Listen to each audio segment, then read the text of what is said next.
ছবি রং মশাল স্কুল ছুটির মজুমিরা রূপকথার পায়রাদের গল্প বল। মনে পড়ে আমি তোকে মানে তোদের টিমকে ধূপ বলে হারিয়েছিলাম। আরে এখনো দম আছে রে, এখনো তোকে হারাতে পারি।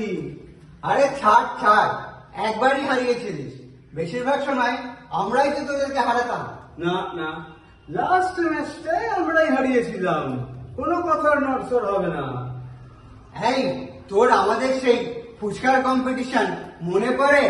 আমি কিন্তু জিতেছিলাম, 45টা ফুচকা খেয়েছিলাম। আমি তো ভাবি কি করে তোর রোগা ব্যাগকে শরীরে তুই 45টা ফুচকা ঢোকালি, ভেবে একদম শুধু অবাক হয়ে যায়। আমাদের সেই আউটরান ঘাটের কথা মনে আছে? একসাথে করে ঝালমুড়ি খাওয়া, ট্রামে চড়া। চল একটু বসি। হ্যাঁ হ্যাঁ চল। এই যে তুই ঝালমুড়ি খাওয়ার কথা বলছিস, ট্রামে চড়ার কথা বলছিস, ছোটবেলায় আমাদের পৃথিবীটা ছিল কত বড়। আমরা ছিলাম ছোট, কিন্তু আমাদের পৃথিবীটা ছিল অনেক বড়।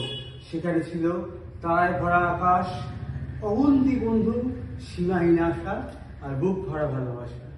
ছিল কত স্বপ্ন, বড় হবার, নামি হবার, দামি হবার, কত শখ, কত প্রতিশ্রুতি। কে যেন এসে একটা লক্ষণের গণ্ডি কেড়ে দিল আমাদের জীবনে, বলে দিল তোমার জীবন 4 দেওয়ালে বন্দি। শুধু তাই, সব আশার আলো এক ফুয়ে কি যেন নিভিয়ে দিল রে। সামনে কোথায় এগোবো পথ হাতড়িয়ে। সত্যি কি যে দুর্ভাগ্য আমাদের জীবনে, কাকে আর বলি আর বোঝাই না। মন মেজাজ খুব খারাপ। একদম। কিরে, কি করছিস তোরা এখানে? এতক্ষণ তো বেশ ভালোই খেলছি, হঠাৎ করে মন মরা?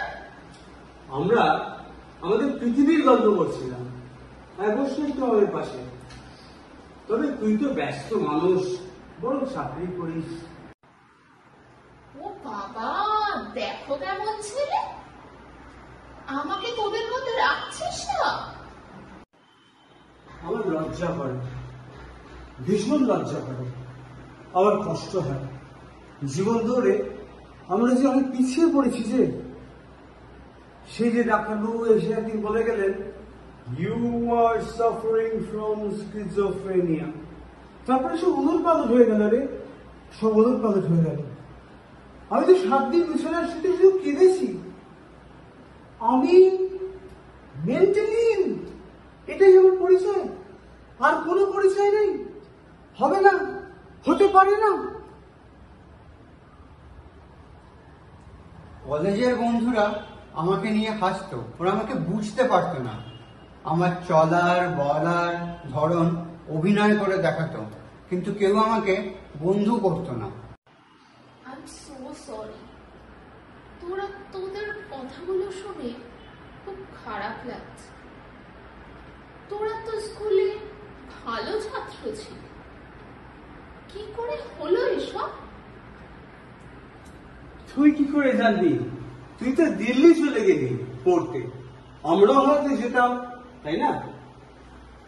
যদি না স্ট্যান্ডটা লেগে যেত, ঠাস ঠাস, থুম থুম। এখন খালি ওর জন্য আমি আর আমার জন্য ও আছে। তবু ভরসা, একা তো নয়, টুকটাক দেখা হয়, শেয়ার করি এক ধরনের দুঃখ যন্ত্রণা। আমি তো তোদেরকে ভালোই দেখছি রে। হ্যাঁ, এখন আমরা ভালো আছি, কিন্তু সময়টা তো চলে গেছে। ঠিক সময় ট্রেনে আমরা উঠতে পারিনি। বন্ধ কর তো এইসব ন্যাকা ডায়লগ। ন্যাকা ডায়লগ গুলো এবার বন্ধ করতো তোরা, নতুন করে শুরু কর। ওপেন ইউনিভার্সিটির অপশন এসে গেছে এখন। আমি তো 5 বছরের গ্যাপে আবার একটা পিজি ডিপ্লোমা করছি, তোরাও শুরু কর। মনের জোরটা হারিয়ে গেছে রে, পৃথিবীটা ছোট হয়ে গেছে, বোকা বাক্সের গন্ডি সীমায় হারিয়ে গেছি আমরা। হাসালি বাবু, এ তো সবার অবস্থা, সারা পৃথিবী। শুনিসনি ওই গানটা? পৃথিবীটা নাকি ছোট হতে কেমন হতে ভয়াবহ জীবন বল? আর টেবিলের হাতে কি বলছিস বাথরুমে তোরা? রাখা বোকা ভয়াবহ? বন্দি এ তো সবার অবস্থা, সারা পৃথিবীর অবস্থা। বন্ধু বানা, আমারও কত বন্ধু আছে জানিস? নিজের ইন্টারেস্ট গ্রুপের মতো যেরকম কি বলতে চাইছিস, নিজের ইন্টারেস্ট গ্রুপ অনুযায়ী বন্ধু বানানো বা কিছু শেখা, ধর নাচ গান আবৃত্তি পড়াশোনা, কত কিছু অপশন আছে তাই না?